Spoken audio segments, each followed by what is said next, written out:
Hello दोस्तों, नमस्कार। आज हम लोग हल करेंगे बीपीएससी टीचर का जो टीजीटी का पेपर हुआ था अभी जस्ट बीपीएससी ट्री का जो एग्ज़ाम हुआ है, तो उसका आज हम लोग पेपर हल करेंगे हिंदी का। तो आप लोग वीडियो में अंत तक बने रहिए। जब तक आप लोग प्रीवियस ईयर पेपर नहीं देखेंगे तब तक आप लोगों का ज़्यादा नहीं मिल सकता है कि कहाँ से क्वेश्चन बन रहा है एग्जाम में। इस वीडियो के बाद आप लोगों को बहुत ज़्यादा हेल्प मिलेगी। तो चलिए हम वीडियो को स्टार्ट करते हैं। देखिए यहाँ पे सीरीज नंबर ए है और इसका हिंदी का पेपर आज हम लोग हल सॉल्व करेंगे। तो यहाँ पे देखिए 1 से आपका 40 तक दिया हुआ है। 1 से 40 तक आप लोग का जीएस है। तो जीएस हम लोग कल हल करेंगे। आज हम देखते हैं हिंदी का 80 क्वेश्चन हिंदी का इसमें है। चलिए आज हम लोग हिंदी का देखेंगे, फिर कल जीएस का देख लेंगे।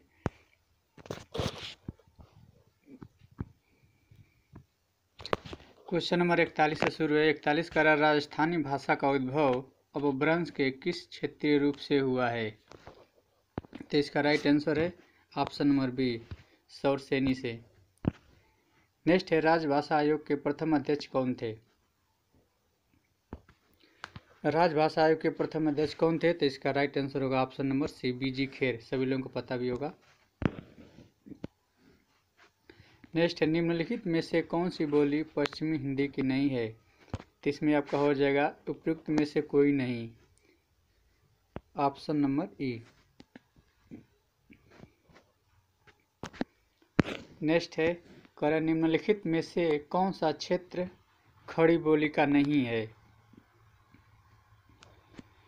तो इसमें राइट आंसर होगा ऑप्शन नंबर सी, यानी बरेली जो है ब्रज क्षेत्र का, ब्रज भाषा का क्षेत्र है। नेक्स्ट है 45 में करा है, निम्नलिखित बोलियों को उनके क्षेत्र के साथ सम्मिलित कीजिए तथा सही कूट का चयन कीजिए। तो इसका राइट आंसर होगा 45 का। आप लोग देखेंगे तो 45 का होगा, आप मिलाएंगे तो इसका राइट आंसर होगा ऑप्शन नंबर ई, इनमें से कोई नहीं।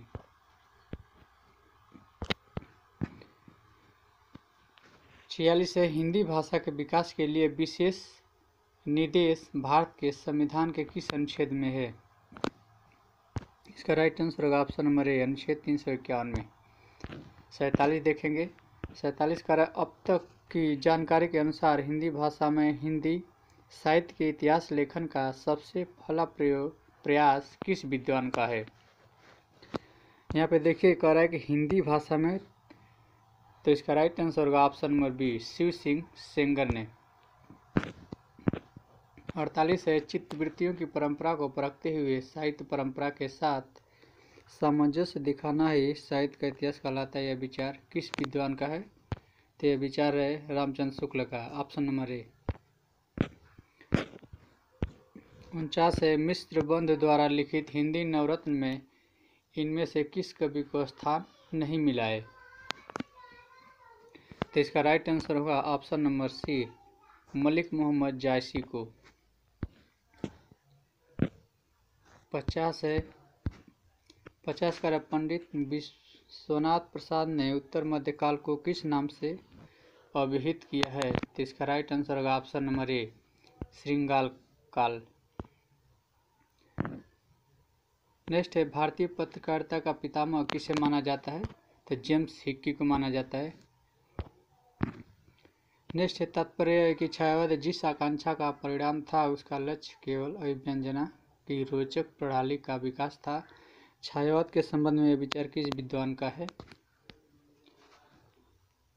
तो किस विद्वान का आप लोग बताइए। तो है आपका रामचंद्र शुक्ल का, ऑप्शन नंबर सी। चलिए 53 देखते हैं। कर इनमें से किस जैन कवि को अपभ्रंश का वाल्मीकि कहा जाता है? तो स्वयंभू को बोला जाता है, सबको पता होगा। 54 है, निम्नलिखित दार्शनिक मतों को उनके प्रवर्तक आचार्यों के साथ सम्मिलित कीजिए तथा सही कूट का चयन कीजिए। तो मिलान दिया है, तो जैसे मिलाइए। द्वैतवाद किस में जाएगा? विशिष्ट द्वैतवाद आपका जाएगा रामानुजाचार्य, शुद्धाद्वैतवाद वल्लभाचार्य, द्वैताद्वैत निम्बार्काचार्य और अद्वैतवाद शंकराचार्य। तो 2 4 1 3, 2 4 1 3 किस में? देखिए 2 4 1 3 किसी भी नहीं है, यानी उपयुक्त में से कोई नहीं। 56 है।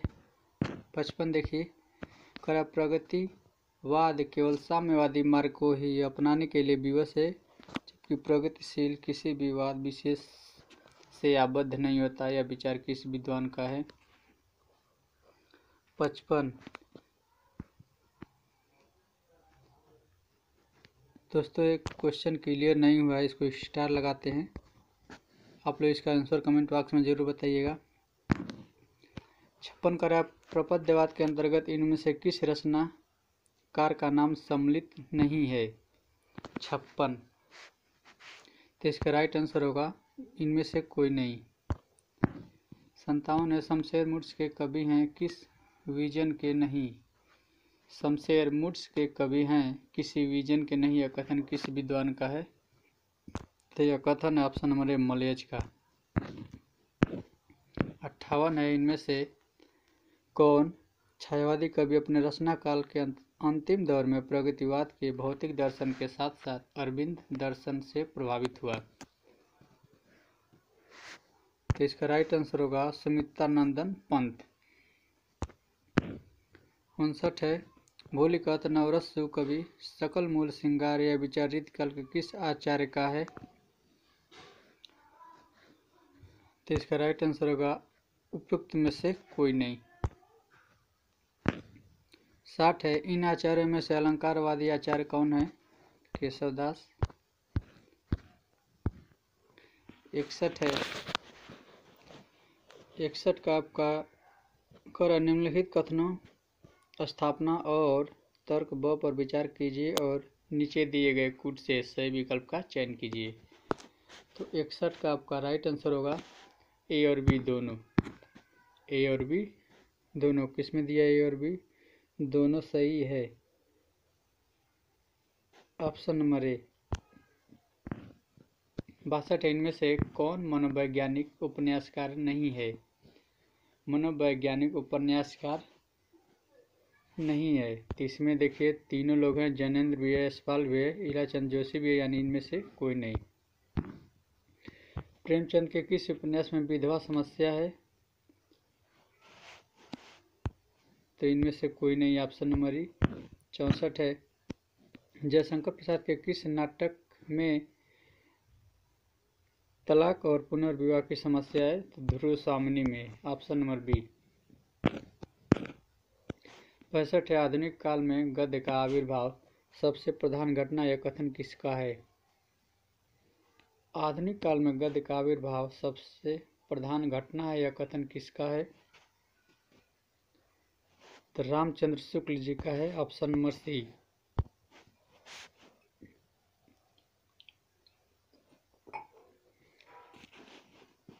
66 देखिए, कालिदास के शकुंतला नाटक का खड़ी बोली में अनुवाद किसने किया? तो राजा लक्ष्मण सिंह ने किया था, ऑप्शन नंबर ए। 67 है, मोहन राकेश के किस नाटक में टूटते परिवार मूल्यों का चित्रण है?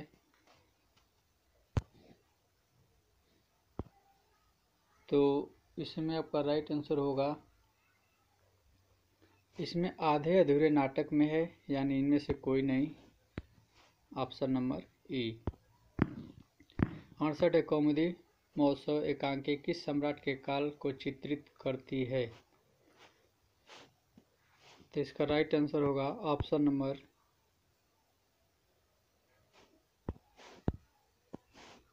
ई, उपयुक्त में से कोई नहीं। 69 है, इनमें से कौन प्रगतिवादी परंपरा का कहानीकार नहीं है? इनमें से कौन प्रगतिवादी परंपरा का कहानीकार नहीं है?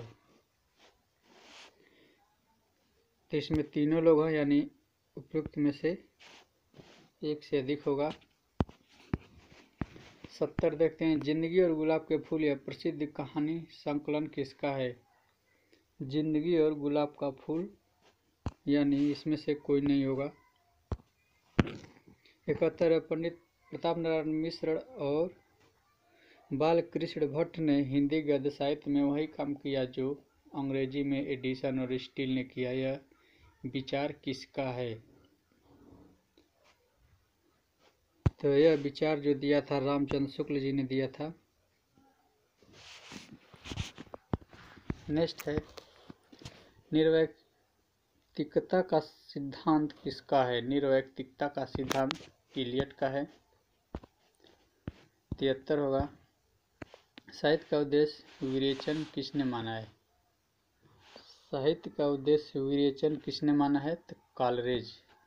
ऑप्शन नंबर सी होगा। भरत मुनि के रस सूत्र के अनुमतिवाद पर आश्रित व्याख्या किस आचार्य की है? तो इनमें से कोई नहीं होगा। ऑप्शन नंबर ई। संस्कृत के किस आचार्य ने विशेषो गुणात्मा सूत्र के आधार पर रीति और गुण में अभेद माना है? तो इसका राइट आंसर होगा उपयुक्त में से कोई नहीं।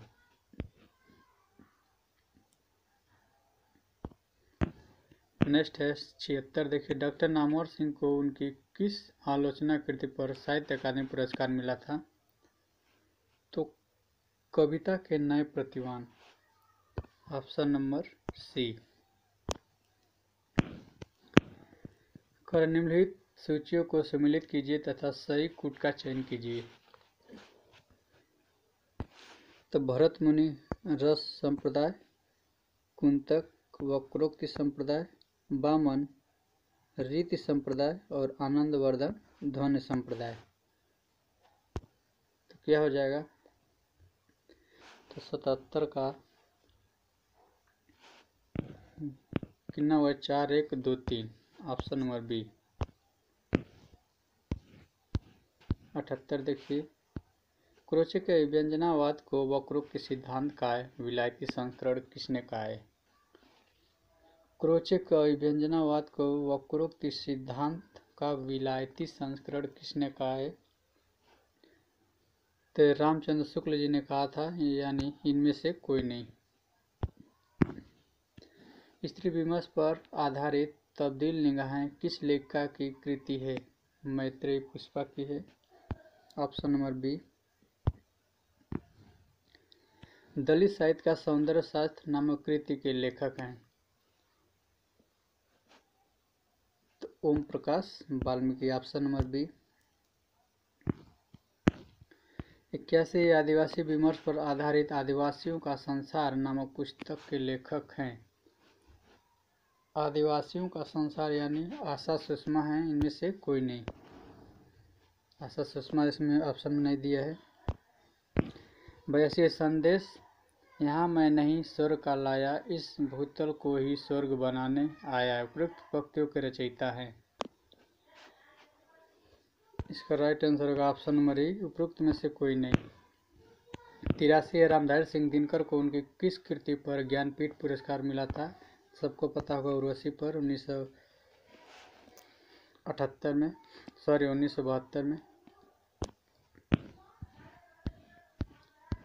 84 निम्नलिखित में से कौन सा रासो ग्रंथ छंदों का अजायब घर कहलाता है? पृथ्वीराज रासो। 85 कबीर उल्टवासियों का विशेषज्ञ माने जाते हैं। इससे पहले उल्टवासियों किस साहित्य में प्राप्त होती है? सिद्ध साहित्य में। ऑप्शन नंबर सी। मैथिली शरण गुप्त को राष्ट्र कवि की उपाधि किसने दी? सबको पता होगा महात्मा गांधी ने। 87 निम्नलिखित कृतियों को उनके रचनाओं के साथ सम्मिलित कीजिए तथा सही कूट का चयन कीजिए। तो 87 का राइट आंसर होगा ऑप्शन नंबर बी। 88 एक आदमी रोटी बेलता है, एक आदमी रोटी खाता है, एक तीसरा आदमी भी है जो न तो रोटी बेलता है न ही रोटी खाता है। तो इसमें हो जाएगा कोई नहीं। ऑप्शन नंबर ई।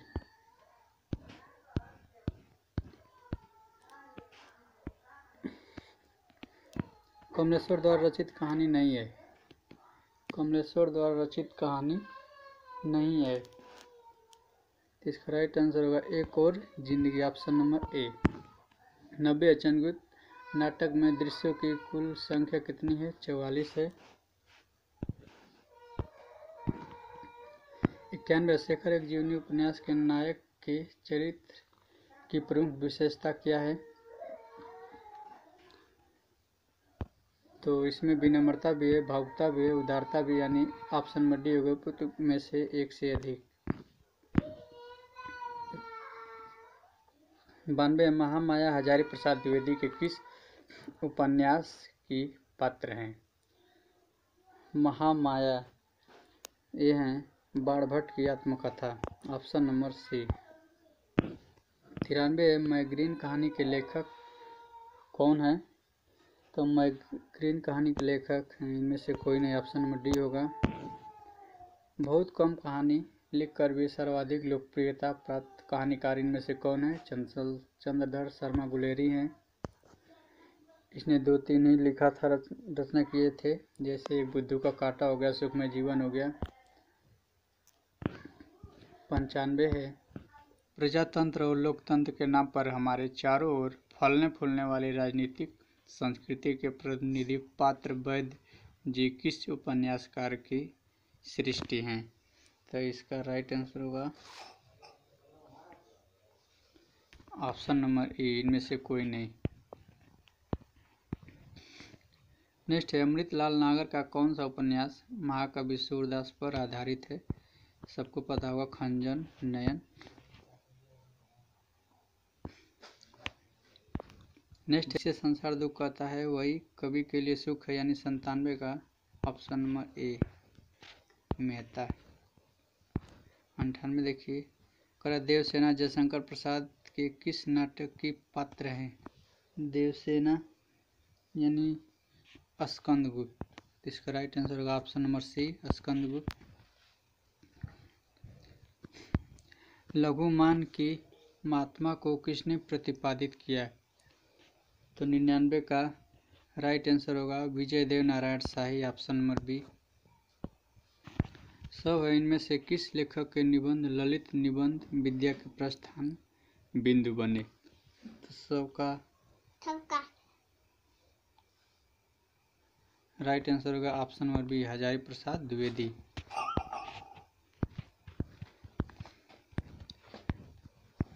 एक सौ एक का दिया है उपयुक्त गद्यांश का सर्वाधिक उपयुक्त शीर्षक क्या होगा? इसको पढ़कर बना लीजिएगा, ऑप्शन नंबर बी होगा। नेक्स्ट है व्यक्ति शब्द का अर्थ है प्रकट करना, ऑप्शन नंबर सी। प्रकट का विलोम है गुप्त। नेक्स्ट नदी का पर्यायवाची शब्द नहीं है इला, इला पृथ्वी का है। गद्यांश का आशय है उपयुक्त में से एक से अधिक। इसका राइट आंसर होगा ऑप्शन नंबर बी चौगुना। एक आंख से देखना यानी बराबर मानना। 108 किस शब्द में दीर्घ स्वर संधि नहीं है? महोत्सव, ऑप्शन नंबर बी। 109 मैंने रमेश को मारा था, यानी था आ गया तो पूर्ण भूतकाल है। 109 मनोज पुस्तक पढ़ता है, कर्तृवाच्य है। 111 द्वंद्व समास का उदाहरण है भूखा और प्यासा। 112 शुद्ध वर्तनी है पैतृक। चटमंगनी पट गया यानी शीघ्र तत्काल कार्य होना। 114 अनल अनिल श्रुतिसम भिन्नार्थक शब्दों के अर्थ हैं। अनल का मतलब आग होता है, अनिल माने हवा होता है, यानी अग्निवायु। 115 वाकजाल का संधि विच्छेद होगा, यानी वाक प्लस जाल। 116 अप्रत्यय से युक्त शब्द नहीं है कुलीन। अशुद्ध वाक्य मैं प्रातःकाल के समय घूमने जाता हूँ। 118 है अस्पताल में मरीज की मृत्यु हो जाने के बाद जब डॉक्टर इलाज के लिए आया, लोगों ने कहा कि रिक्त स्थान की पूर्ति के लिए उपयुक्त लोकोक्ति है का वर्षा जब कृषि सुखाने। द्विगु समास का प्रयोग किस वाक्य में होता है? किस वाक्य में हुआ है? मोहन के घर के निकट चौराहा है। 120 है, किस वाक्य में प्रेरणार्थक क्रिया का प्रयोग हुआ है? तो पिता पुत्र से पत्र लिखवाता है। तो दोस्तों आशा करता हूँ यह वीडियो आप लोगों को बहुत ही पसंद आई होगी। यदि वीडियो पसंद आई हो तो चैनल को लाइक शेयर और सब्सक्राइब करना ना भूलें। चलिए फिर मिलेंगे नेक्स्ट वीडियो में, तब तक के लिए धन्यवाद।